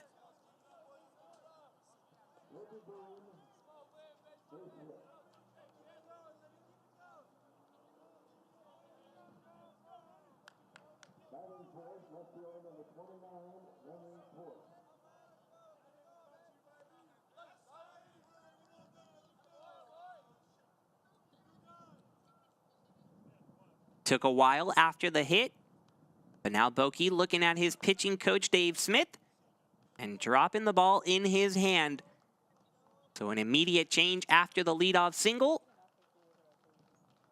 Like we said, Tigers and Gents both want this one badly. They're not afraid to make the moves when they feel they are necessary, and Jack Schmidt will take the mound. Leadoff hit for Joby Boone. And it's the heart of the Centenary order up, so Jack Schmidt knows what it takes. Just needs 3 outs. He'll warm up, but we'll stick right here with you. Allows us to continue that discussion a little bit from the previous inning. But it goes farther than just acknowledging that LaGrange ended up being the team that knocked both the Tigers and the Gents out of the playoffs. It touches on the fact that these are two very different teams. The Tigers losing 5 everyday starters from their lineup. Nathan Brolick, Jack Wisniewski, Jack Vonderhaar, MJ Metz, and Brian Schaub. Centenary, a very similar story on their end. They lost 6 everyday contributors, what ended up being 1 through 6 in their lineup. First team members in the conference, Preston Ludwig and Tyler Erickson. They also lost second team member Luke Royal, as well as honorable mentions Ben Bridges, Brady Robinson, and Tyler Welch. And Coach Diaz saying it wasn't until they started looking towards this season that they're like, dang, we really did lose 1 through 6 in our lineup. How are we going to replace them? And the freshman class has helped the likes of Forth, who we've seen, and Menard, helping plug those pieces in early. But I asked Coach Diaz about a game they had with LaGrange, not last year, but this year. They were able to get a little bit of revenge, it seems, from the outside perspective, on LaGrange, winning 11-0. However, Coach Diaz saying that is not really revenge, because this is a team that didn't lose to LaGrange. So many new faces. For them, it was just a win over a top 10 team. Anybody would get up for a matchup like that, and they did. Now trying to pick themselves up off the mat and pull off a 4-run comeback in the 9th. Jack Schmidt, the new pitcher, delivers a curveball for a strike 1-1 to Lenny Forth. Freshman from Flower Mound, Texas.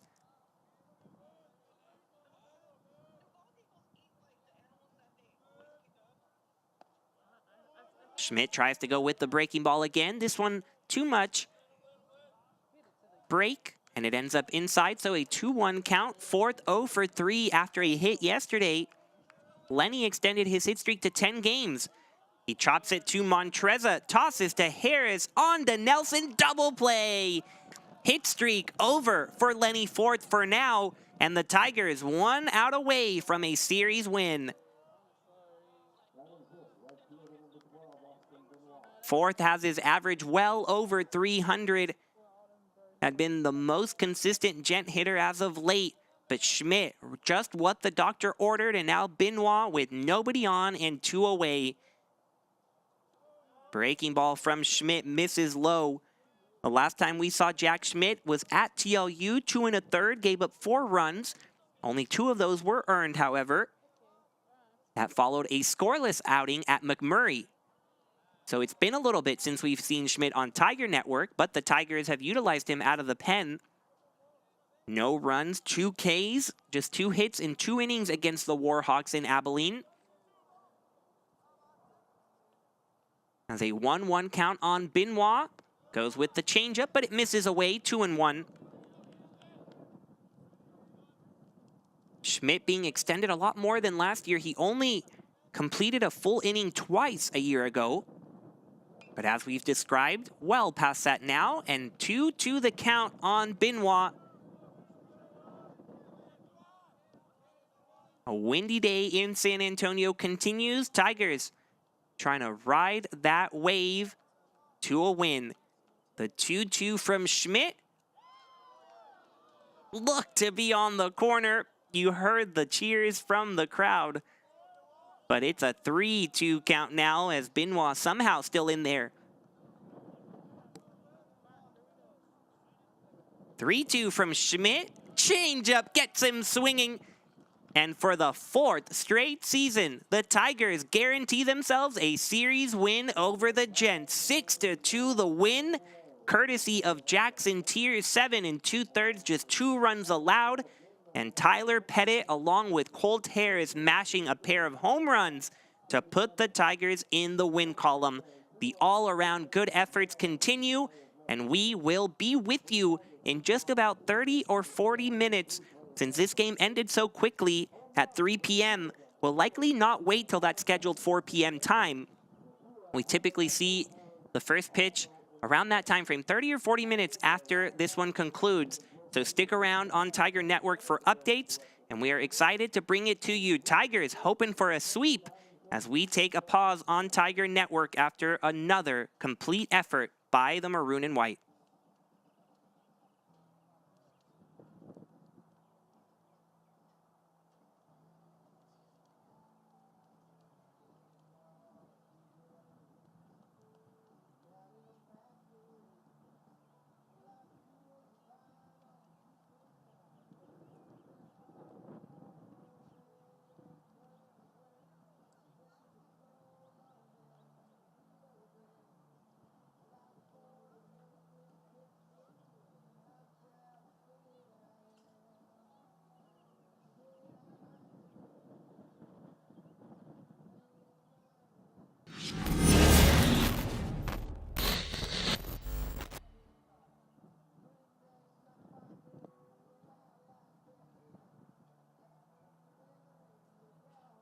I'm San Antonio Mayor Ron Nirenberg. I am a Trinity University alum, and I want you to know about my passion for these two vibrant communities. My alma mater is now a nationally recognized liberal arts university, offering fully integrated arts, humanities, STEM, and professional programs.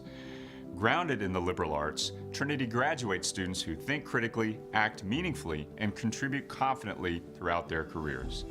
As for San Antonio, Trinity is an oasis in the heart of a city that serves as a cultural bridge to the Americas. We are a diverse community that values inclusion and welcomes intellectual curiosity and spirited debate. We're a city that challenges convention and welcomes new ideas. Great things are happening at Trinity University, in San Antonio, and through all our connections to our multicultural world. Join me in being part of this exciting moment.